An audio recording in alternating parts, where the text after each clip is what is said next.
Hello students, welcome to your favorite channel Physics in Telugu. All right, so Physics in Telugu lo manam kotta series ni start cheskunnam nana. So series vachesi target series, especially target series everini target chestundi ante class 11th and class 12th students ఎవరైతే board exams కి prepare అవుతున్నారో so వాళ్ళ కోసం ఈ target series అనేది special గా start చేసుకున్నాం నాన్న. అయితే ఇప్పటి వరకు మీరు JEE preparation and AP CET NEET ప్రిపరేషన్లో ఉన్నటువంటి సిచ్యువేషన్లో ఉంటే లేదా ఇప్పటికీ మీరు బోర్డ్ ఎగ్జామ్స్ని ఇప్పటికీ కూడా స్టార్ట్ చేయలేరు, బట్ మీరు 90 to 95% తెచ్చుకోవాలనుకుంటున్నారు. బికాస్ ఇక్కడ మన స్టేట్లో వచ్చే మార్క్స్, బోర్డులో వచ్చే మార్క్స్ కూడా చాలా ఇంపార్టెంట్ కాబట్టి దీన్ని మనం నెగ్లెక్ట్ చేయలేం. సో తక్కువ టైంలో మనకున్న టైం ఆల్మోస్ట్ ఒక 40 to 45 days ఆఫ్ టైం ఉంది. ఈ 45 days ఆఫ్ టైంలో అన్ని సబ్జెక్ట్స్ నుండి కూడా మనకు గన్ షాట్ క్వశ్చన్స్, అంటే ఇప్పుడు సింపుల్గా చెప్పాలి అంటే ఒక సబ్జెక్ట్లో మనం చూసుకుంటే చాలా క్వశ్చన్స్ ఉంటాయి అండ్ ఆల్ క్వశ్చన్స్ మనకు ఎగ్జామ్ పాయింట్లో చదవాల్సిన అవసరం ఉండదు నాన్న. బికాస్ ఈ టైం అనేది క్విక్ రివిజన్ టైం కాబట్టి సో ఇక్కడ మనం హైలీ వెయిటేజ్ ఉన్న చాప్టర్స్ అండ్ ఇందులో ఏవైతే క్వశ్చన్స్ లైక్ ఒక చాప్టర్లో 10 క్వశ్చన్స్ ఉన్నాయి, అందులో అన్ని 10 క్వశ్చన్స్ వచ్చే ఛాన్స్ ఉండదు కదా. సో గన్ షాట్గా ఏవైతే క్వశ్చన్స్ వస్తాయో, ఏవైతే 8 మార్క్స్కి, ఏవైతే 4 మార్క్స్కి, ఏవైతే 2 మార్క్స్కి వస్తాయో సో ఆ క్వశ్చన్స్ని ఫిల్టర్ చేసుకొని సెలెక్టివ్లీ అన్ని సబ్జెక్ట్స్ నుండి ఎవ్రీడే ఈచ్ లెక్చర్ అనేది మన ఛానల్లో రిలీజ్ అవ్వడం జరుగుతుంది. సో ఎవ్రీడే మీరు కనుక ఈ లెక్చర్స్ని ఫాలో అవుతూ నోట్స్ని ప్రిపేర్ చేసుకొని ఈ 40 days మాతో పాటు కోఆర్డినేట్ చేస్తూ కోఆపరేట్ చేస్తూ మీరు ఒకవేళ చదువుకున్నారనుకోండి నాన్న, definitely we will be giving the guarantee that మీ బోర్డ్స్లో ఫస్ట్ ఇయర్ కానివ్వండి, సెకండ్ ఇయర్ కానివ్వండి 90 to 95% ఆఫ్ ద మార్క్స్ తోటి పక్కా పాస్ అవుతారు నాన్న. ఓకే, సో అంత గ్రౌండ్ వర్క్ అనేది చేసుకొని ఈ సిరీస్ని స్టార్ట్ చేయడం జరిగింది. సో ఇంకెందుకు ఆలస్యం, సో ఇవాల్టి ఫస్ట్ డే ఫస్ట్ లెక్చర్ని స్టార్ట్ చేసుకుందాం.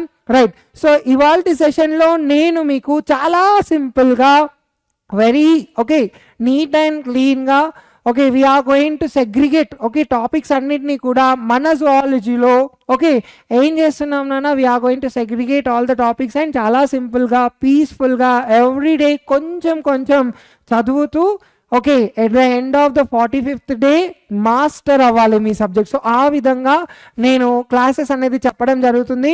సో ఎవ్రీడే డెఫినెట్లీ లెక్చర్స్ కోసం వెయిట్ చేస్తూ లెక్చర్ రాగానే ఇమీడియట్లీ స్టార్టింగ్ టు ఎండింగ్ వరకు ఖచ్చితంగా వినండి.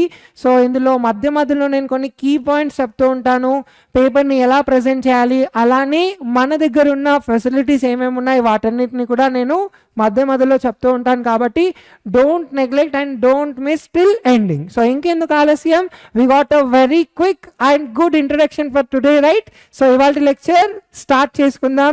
సో ఇవాల్టి లెక్చర్ లో లోకేష్ సార్ ఏం చెప్తున్నాడు అంటే, so Lokesh sir is going to teach you the diversity of living organisms. First important topic from our zoology. జువాలజీలో ఫస్ట్ లెక్చర్ మనం ఇక్కడ వెయిటేజ్ ఒకవేళ చూసుకుంటే నాన్న, ఇందులో మనకు 4 marks క్వశ్చన్ ఒకటి అండ్ 2 marks క్వశ్చన్ ఒకటి ఖచ్చితంగా అడుగుతాడు. If you check the blueprint కానీ అదేవిధంగా ప్రీవియస్ ఇయర్స్ క్వశ్చన్స్ చూసుకుంటే సో మనకు డైవర్సిటీ ఆఫ్ లివింగ్ ఆర్గానిజమ్స్ నుండి ఖచ్చితంగా ఒక 4 mark క్వశ్చన్ వస్తుంది, ఒక 2 marks క్వశ్చన్స్ వస్తుంది. కానీ ఇవాల్టి వీడియోలో నేను ఫోకస్డ్గా 2 marks క్వశ్చన్స్ని నేర్పిస్తాను. అంటే చాలా సింపుల్గా ఏంటి అంటే ఇవాల్టి లెక్చర్ మీరు చూసుకుంటే కనుక ఖచ్చితంగా మీరు మీ బోర్డ్ ఎగ్జామ్లో 2 marks క్వశ్చన్ సంపాదించుకున్నట్టే. ఓకేనా, right. So right, let us move on to the first question, that is what does ICZN stands for? Full form అడుగుతున్నాను నాన్న. ICZN అంటే ఏంటి? ICZN is nothing but international code of zoological nomenclature. ఓకేనా, so ICZN full form వచ్చేసి international code for zoological nomenclature. ఇక్కడ ఏదైనా animal కొత్తగా ఏదైనా ఐడెంటిఫై అయితే సో దాన్ని నేమింగ్ చేస్తాం. సో నేమింగ్ చేసే పద్ధతిని నామెన్క్లేచర్ అంటాం. సో ఇదంతా కూడా ఎవరి చేతిలో ఉంటుంది అంటే ICZN చేతిలో ఉంటుంది. ఇదే పాయింట్ మీకు బాటనీలో కూడా అడుగుతాడు. ICBN. సో దాన్ని మనం ఏమంటాం, ఇంటర్నేషనల్ కోడ్ ఆఫ్ బిఎన్ కాబట్టి బొటానికల్ నామెన్క్లేచర్ అంటాం. చూసారా? సో జువాలజీతో పాటు 2 marks question in your botany also in your pocket right now. Okay right. So ఇక్కడ వాట్ డస్ ఇట్ మార్క్స్ అని చెప్తున్నాడు. సో దీని పని ఏంటిది? International code of zoological nomenclature ఏం చేస్తుందంట? It is used to name and identified organism. కొత్తగా ఏదైనా ఆర్గనిజం ఐడెంటిఫై అయితే దాన్ని నేమ్ చేసే బాధ్యత మొత్తం కూడా ఈ ICZN చూసుకుంటుంది. Okay right. Let us move on to the next question. What is biogenesis? Biogenesis అంటే ఏంటి? చాలా సింపుల్ గా క్వశ్చన్ ని చూడండి నాన్న. బయో అంటే లైఫ్, జెనసిస్ అంటే సంథింగ్ ప్రొడ్యూసింగ్. ఓకే సో ఇక్కడ బయోజెనిసిస్ ఏం చెప్తుంది అంటే it is a theory of evolution. Okay it is what? It is a theory of evolution in which, okay, what does this theory is explaining us here? This theory is saying that life begets life. Okay, ఈ line, ఈ word, ఈ sentence ని ఖచ్చితంగా గుర్తుపెట్టుకోండి as it is రాయాలి. So what does this theory saying? Biogenesis is saying that life begets life. అంటే దీని అర్థం ఏంటిది అంటే ప్రతి ఒక్క లివింగ్ ఆర్గనిజం కూడా, okay, it is produced from living organism itself. It is not produced from non living organism. Okay so అదే మనం ఇంగ్లీష్ లో రాసుకుంటున్నాం. Thus, living beings are produced from living beings only, but not non-living matter. Okay na? Biogenesis ante enti nana? It is a theory of evolution. So indulo em cheptunnado? It says that life begets life. Ante living organism is produced from only living organism, but not from non-living matter. Okay right. So inkoka 2 marks kuda mana chetlo undi. Right. Let us move on to the next question. Define the term histology. Right. మీ అందరికీ తెలిసి ఉండొచ్చు. Histology is nothing but study of tissues. Okay. Study of tissues is called as what? Histology. Okay. What is the other? What is it otherwise called? అంటే ఇంకొక name ఏంటిది? Okay ఏమని పిలుస్తాం దీన్ని అని అడుగుతున్నాడు. So histology is nothing but it is a study of microscopic structure of different tissues. Now what is it otherwise called? It is otherwise called as microanatomy. Okay ఏమని పిలుస్తున్నామంట? Micro anatomy అని పిలుస్తాం. So 2 marks question కదా, మీరు హిస్టాలజీని రాస్తే ఇక్కడ 1 mark వస్తుంది, ఇది కూడా రాశారనుకోండి ఇంకొక 1 mark. Okay right. Now let us move on to the next question. What is trinomial nomenclature? Binomial nomenclature మీకు తెలుసు కదా, 2 words తోటి మనము నేమింగ్ అనేది ఇస్తాం, అవునా? ట్రైనామియల్ నామెన్క్లేచర్ లో మనం 3 words ఇవ్వడం జరుగుతుంది. Example homo sapiens, sapiens. Okay right. So see trinomial nomenclature అంటే naming and organism with 3 words. ఎన్ని వర్డ్స్ నానా? 3 words ఫర్ జీనస్ ఒకటి, స్పీషియస్ ఒకటి అండ్ సబ్ స్పీషియస్. ఓకే ఈ 3 words లో ఒకటి జీనస్, ఒకటి స్పీషియస్, ఇంకోటి సబ్ స్పీషియస్. సో ఈ పద్ధతిని మనం ఏమని పిలుస్తున్నామంట? ట్రైనామియల్ నామెన్క్లేచర్ అంటున్నాం. Okay so it is used to name the sub spacious of an organism. Example ఏంటి నానా? Homo sapiens, sapiens. సో ఇక్కడ genus, spacious and this will be our sub spacious. Okay right. Let us move on to the next question. What is meant by tautonymy? So ఇది కూడా చాలా important. tautonymy అంటే ఏంటిది? And ఇక్కడ చూడండి పాపం అడిగారు 2 examples ఇవ్వమంటున్నారు కాబట్టి ఖచ్చితంగా మనం 2 examples ఇవ్వాలి. So first of all tautonymy అంటే ఏంటి? మనం ఒక కొత్తగా ఐడెంటిఫై అయిన ఆర్గానిజంని నేమ్ చేస్తాం. సో నేమింగ్ చేసే పద్ధతిని నామెన్క్లేచర్ అన్నాం కదా. సో కొన్నిసార్లు నేమ్లో మనం చూసుకుంటే కనుక జీనస్ ఇంకా స్పీషియస్, ఓకే, జెనరిక్ నేమ్ ఇంకా స్పెసిఫిక్ నేమ్ 2 కూడా సేమ్ ఉంటాయి. సో ఒకవేళ 2 కూడా సేమ్గా ఇచ్చే దీన్ని, ఈ పద్ధతిని మనం ఏమని పిలుస్తున్నామంట? టాటోనమీ అంటున్నాం. ఏమంటున్నాం? tautonymy. సో చూడండి అదే రాసాం మనం ఇక్కడ. The practice of naming the animals in which generic name and specific name or same. Okay genus and spacious, generic name and specific name 2 కూడా సేమ్గా ఉంటే దాన్ని మనం ఏమంటున్నాం? tautonymy అంటున్నాం. ఎగ్జాంపుల్ చూడండి Naja, naja. So Indian cobra, నాగుంపాం అంటాం కదా. Yes. Next axis, axis. So చూడండి ఇక్కడ సో ఇది జీనస్, ఇది స్పీషియస్. ఓకే, స్పెసిఫిక్ నేమ్ ఇది, జెనరిక్ నేమ్ అది. Generic name always starts with capital. Okay, and next specific name is always starting with small letter. So అదే పద్ధతి follow అయ్యాం, కానీ జెనరిక్ అండ్ స్పెసిఫిక్ నేమ్ రెండు కూడా సేమ్ ఉన్నాయి. సో దీన్ని మనం టాటోనమీ అంటున్నాం. 2 ఎగ్జాంపుల్స్ కూడా ఇచ్చేసాం. Okay, let's move on to the next question. Differentiate between protostomia and deuterostomia. So ఇది మనం ఆల్రెడీ నేర్చుకున్నాం నాన్న. ప్రొటోస్టోమియా అంటే ఏమని చెప్పాము? In eumetazoans in which blastopore ఒకవేళ మౌత్ లాగా డెవలప్ అవుతాయి.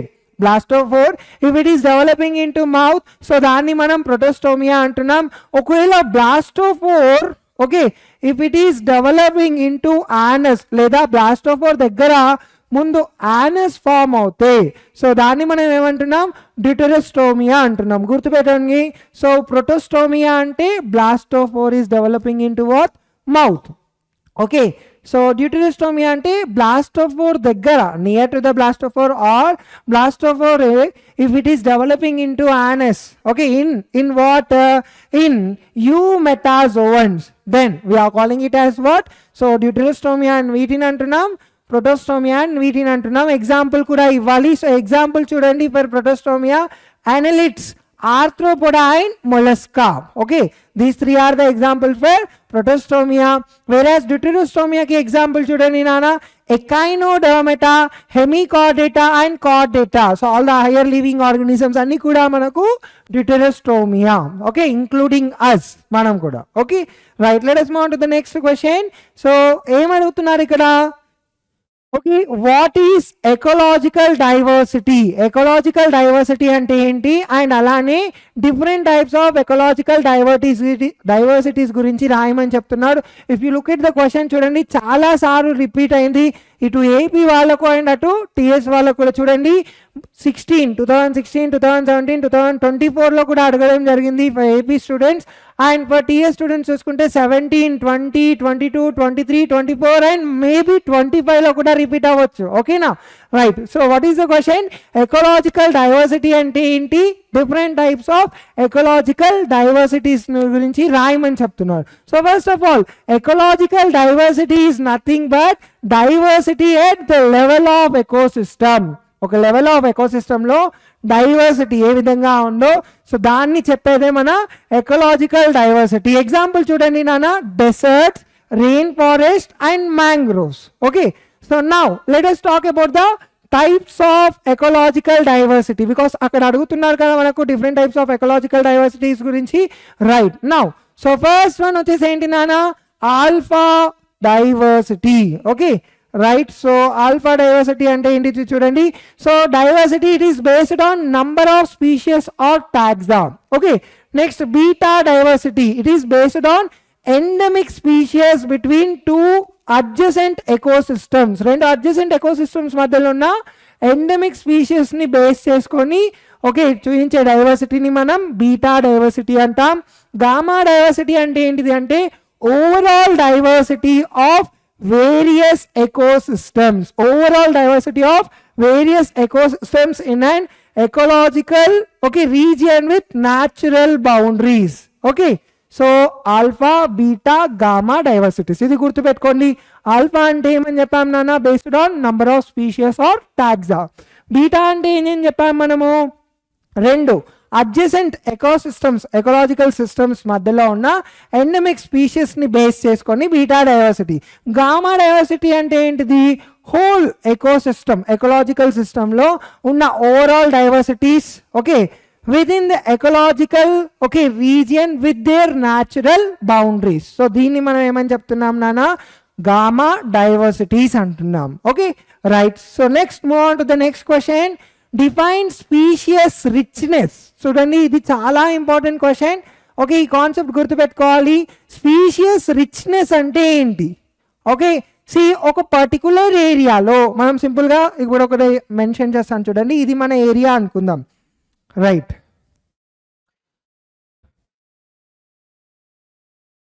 Okay. So I will be taking different colours to explain the concept in detail. Okay, I will be taking green, blue కూడా తీసుకుందాం. ఓకే, సో ఏం చేస్తున్నారు సార్ అని ఆలోచిస్తున్నారా? Let me give a clear-cut explanation for this part. Okay, now let us take a small area. ఈ small ఏరియాని తీసుకుంటే ఏరియాని బట్టి స్పీషియస్ అనేవి ఉంటాయి. ఇఫ్ యూ ఇంక్రీజ్ ద ఏరియాని ఇంక్రీజ్ చేస్తున్నప్పుడు ఇక్కడ నీకు మళ్ళీ different kinds of living organisms మళ్ళీ కలబడడం జరుగుతుంది, అవునా? సో ఇక్కడ స్పీషియస్ రిచ్నెస్ ఏం చెప్తుంది మనకు అంటే సింపుల్గా okay, it is the number of spacious per unit ఏరియాకి నంబర్ ఆఫ్ స్పీషియస్ ఏవైతే ఉన్నాయో సో దాన్ని కౌంట్ చేసుకొని మనం ఏమని చెప్తున్నామంట, స్పీషియస్ రిచ్నెస్ అంటున్నాం. If you increase the unit ఏరియాని పెంచినాం అనుకో అక్కడ నంబర్ ఆఫ్ స్పీషియస్ కూడా పెరుగుతాయి, అవునా? రైట్. సో దీనికి ఒక ఫార్ములా ఉంది. What is the formula? log s is equal to log c plus z log a. So ఇక్కడ s అంటే నథింగ్ బట్ స్పీషియస్ రిచ్నెస్ నానా, a అంటే ఏరియా, z అంటే slope of the line and c అంటే y axis మీద ఉన్న interception. Okay, so మనం ఇంత దూరం రాసినా కూడా సరిపోతుంది, ఓకేనా? రైట్. సో స్పీషియస్ రిచ్నెస్ అంటే ఏంటిది? It is the unit area ప్రకారం సో అక్కడ స్పీషియస్ అనేవి ఎంత ఉన్నాయో దాన్ని మెజర్ చేసి చెప్పేదే స్పీషియస్ రిచ్నెస్. నువ్వు ఏరియాని ఇంక్రీజ్ చేస్తే స్పీషియస్ కూడా ఇంక్రీజ్ అవుతాయి, but it is still some point. Okay, so ఒక పాయింట్ దాటేసిన తర్వాత ఎంత ఏరియా ఇంక్రీజ్ అయినా కూడా spacious will be remaining at a particular constant. Okay, so ఈ కాన్సెప్ట్ మనం రాయాల్సిన అవసరం లేదు. అక్కడ అడిగింది ఏంటిది? స్పీషియస్ రిచ్నెస్ అంటే ఏంటిది? మనం ఇంత దూరం రాస్తే సరిపోతుంది. Okay, right. Next, list out any 4 sacred grooves in India. So ఇండియాలోని 4 సాక్రెడ్ గ్రూవ్స్ నుంచి రాయమని చెప్తున్నారు. One is Kashi and Jaintia hills which is located in Meghalaya, Aravalli hills which is located in between Rajasthan and Gujarat, okay, సార్గుజా and వాస్టర్ at Chhattisgarh and next చందా in Madhya Pradesh. So ఇవి గుర్తుపెట్టుకోండి. Okay, అర్థమవుతుందా concept? Right, let us move on to the next question. So what is the full form of IUCN? చూడండి, full forms ఖచ్చితంగా అడుగుతాడు. ఒకటి ఏమని అడిగాడు ఇంతకుముందు? ICZN అంటే ఏమని చెప్పాము? International code for zoological nomenclature. ఇప్పుడు ఇది కూడా చాలా ఇంపార్టెంట్ నాన్న. IUCN అంటే ఏంటిదంటే international union for conservation of nature. Okay, so ఇది ఫుల్ ఫామ్ రాసేసాం. తర్వాత in which book threatened species are enlisted. చూడండి, ఈ యూనియన్ ఏం చేస్తుందంట, నేచర్ని కన్జర్వ్ చేయడమే మెయిన్ ముఖ్య ఉద్దేశంతో మూవ్ అవుతుంది. ఓకేనా? సో ఇప్పుడు మనం చూస్తూనే ఉన్నాము, లైక్ ఎవ్రీడే మనం చూసుకుంటే చాలా స్పీషియస్ ఎక్స్టింక్ట్ అయిపోతున్నాయి, అంటే భూమి మీద నుండి వెళ్ళిపోతున్నాయి. సో ఏవైతే స్పీషియస్ అబౌట్ టు ఎండ్ అంటే థ్రెటెన్లో ఉన్నాయి, అంటే వాటి జాతి అంతరించిపోబోతున్నాయో సో వాటన్నింటినీ కూడా మనం ఒక బుక్లో భద్రపరుచుతున్నాం. సో ఆ బుక్ పేరు ఏంటిది అని అడుగుతున్నాడు. ఓకే, ఆ బుక్ పేరు వచ్చేసి నాన్న it is red data book. What is the name of the book? Red data book or red data list అంటాం. సో రెడ్ డేటా బుక్లో ఓకే ఏం జరుగుతుందంటే నాన్న థ్రెటెన్డ్ స్పీషియస్ యొక్క నేమ్స్ అన్నీ కూడా అందులో రాసి పెట్టి ఉంటాయన్నమాట. Okay, right. సో ఇది ఇంకొక 2 marks question. Now let us move on to the next question. What is that next question నాన్న? See here, define the term metabolism అంటే ఏంటి అని అడుగుతున్నాడు. సో మన బాడీ లోపల, మన బాడీ అంటే మనమే కాదు, ఆల్ లివింగ్ ఆర్గానిజమ్స్లో different kinds of chemical reactions జరుగుతూ ఉంటాయి. ఈ కెమికల్ రియాక్షన్స్ జరగడం వల్ల ఏం జరుగుతుంది? Different kinds of products produce అవుతున్నాయి. వాటి వల్ల లివింగ్ ఆర్గానిజం సర్వైవ్ అవ్వగలుగుతుంది. సో వీటన్నిటినీ కూడా ఈ యాక్టివిటీస్ని మనం మెటబాలిక్ యాక్టివిటీస్ అంటున్నాం. సో ఈ ఫెనామినన్ ఏ ద్వారా అయితే మెటబాలిక్ యాక్టివిటీస్ జరుగుతున్నాయో సో దీన్ని మనం ఏమని పిలుస్తున్నామంట? మెటబాలిజం అంటున్నాం. So let us write the same thing here. All the chemical reactions that take place in the body of an organism are collectively called as metabolism. Metabolism is the distinctive character of living beings. Okay, example మనం చూసుకుంటే మన body లోపల digestion, assimilation, respiration and ప్లాంట్స్లో చూసుకుంటే photosynthesis, ఇవన్నీ కూడా metabolic activities నాన్న. Okay, right. Okay, let's move on to the next part. That is zoos are tools for classification. Explain అంటున్నాడు. ఈ క్వశ్చన్ కూడా చాలా ఇంపార్టెంట్. క్వశ్చన్లోనే ఆన్సర్ ఉంటుంది, కొద్దిగా ఫోకస్ చేసుకుంటే. క్లాసిఫికేషన్ అంటే ఏంటిది? బేస్డ్ ఆన్ సిమిలర్ క్యారెక్టర్స్ మనం ఏం చేస్తున్నాము, సపరేట్ చేసి పెట్టేసుకుంటున్నాం. ఓకే, సో ఇక్కడ ఏమంటున్నాడు, zoos are the tools for classification అంటున్నాడు. జూలో ఎవరు ఉంటారు నాన్న? All the different kinds of animals అన్నిటిని కూడా మనం తీసుకొని వచ్చేసి ప్లేస్ చేస్తున్నాం ఒక ప్లేస్లో, దాన్నే మనం జూస్ అంటున్నాం. సో జూలో మనం సింపుల్గా yes, we can able to directly see them and we can easily classify them according to the characters కానివ్వండి. Okay, external, internal and different activities వాటన్నిటి గురించి మనం నేర్చుకున్నాము. రైట్, సో క్లాసిఫికేషన్ చేయడానికి జూస్ ఆర్ సింపుల్ టూల్ లాగా behave చేస్తున్నాయి కదా. So question అడిగిండు, ఎక్స్ప్లెయిన్ చేయమంటున్నాడు. Now let us see here how we should explain the answer. Zoo is a place. So ఈ ప్లేస్లో ఏం పెడుతున్నాం మనము? వైల్డ్ యానిమల్స్ని, బర్డ్స్ని, రెప్టైల్స్ని, ఓకే, అన్నిటినీ కూడా తీసుకొని వచ్చి ఏం చేస్తున్నామంట, under the care of human beings we are placing them. ఓకేనా, అర్థమవుతుందా కాన్సెప్ట్? సో నెక్స్ట్ ఇక్కడ మనం చూసుకుంటే ఈ జూస్ మనకు ఎలా హెల్ప్ చేస్తున్నాయంట, to study the external characters, వాటి feeding habits and behaviour of the animals. Okay, వీటన్నిటిని కూడా మనం చాలా ఈజీగా, సులువుగా మనం జూస్లో చదువుకోవచ్చు, నేర్చుకోవచ్చు. So it helps to determine their systematic position in animal kingdom. So ఈ ద్వారా ఇవన్నీ పద్ధతులు ఇవన్నీ కూడా నేర్చుకోవడం ద్వారా ఏం జరుగుతుందంటే we can easily place them according to the position. ఒక సిస్టమేటిక్ పొజిషన్లో మనం యానిమల్ కింగ్డమ్లో ప్లేస్ చేసుకోవచ్చు. కాబట్టి మనకు జూస్ ఒక టూల్ లాగానే బిహేవ్ చేస్తుంది. Hence zoos are the tools for classification. Okay, right, let us move on to the next part. Okay, where and how do we preserve skeletons of animals, dry specimens? Okay, మీరు ఇప్పటికే practicals ఒకవేళ జరిగిపోయి ఉంటే you would have known about this part. Okay, మీకు already చూపించవచ్చు. Okay, రెప్టైల్స్ని, different యానిమల్స్ని preserve చేసి పెడతారు, అవునా? సో ఇక్కడ క్వశ్చన్ ఏం అడుగుతున్నారు, హౌ డూ వీ ప్రిజర్వ్ అని అడుగుతున్నారు. So you have to answer here.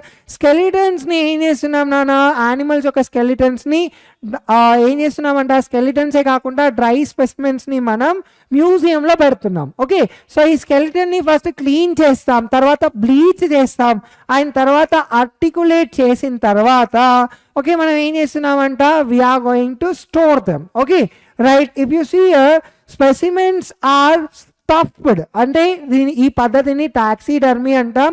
So these are stuffed before exhibition. So మన తెలుగు స్టేట్లో, హైదరాబాద్లో ఈ పద్ధతిలో ఓకే అన్ని స్కెలిటన్స్ని అండ్ ఆల్ ద ఆర్గనిజమ్స్ని స్టోర్ చేసుకొని ఒక ప్లేస్లో పెట్టారు, ఒక మ్యూజియంలో పెట్టారు. What is the name of the museum?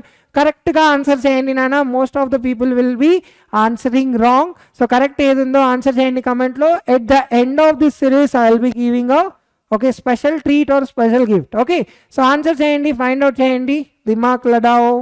Right, now with this we have finished our first day session successfully.